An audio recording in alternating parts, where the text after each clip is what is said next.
आपका बड़ा भाई मानते हैं आप? मैंने आज ही मानते हैं। उसका टीम का एक लड़का लापता हो गया भैया।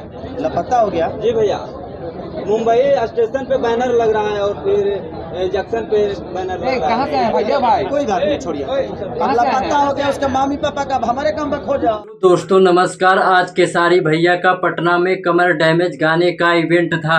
कहीं इवेंट हो और केसारी भैया अपने दुश्मन को कुछ बोले ना, ऐसा हो नहीं सकता है। देखिए केसारी भैया इशारों इशारों में अपने दुश्मनों को बहुत कुछ बोल दिए। देखिए केसारी लाल यादव अपने दुश्मनों का नाम नहीं लिया और बहुत कुछ सिखा दिया। केसारी लाल सबसे पहले उन यूट्यूबरों को बोलो जो केसारी लाल के बारे में बहुत बोलते थे। पहले केसारी लाल का यह वीडियो देखिए। गाने के बारे में पूछते हो। सुनो भैया, सबसे पहले बहुत स्वागत है, मजा आ गया। आप वापस से मूड में लौट गए हैं और जिस पल का इंतजार था, आप जिस तरह से बैक टू बैक गाने करते हैं, जिस तरह से काम से अपना जवाब देते हैं, मजा आ रहा है गाना देखकर। क्या कहना चाहेंगे? बस एक्चुअली देखिए वो सिचुएशन था, समय था जो मैं बहुत एक्चुअली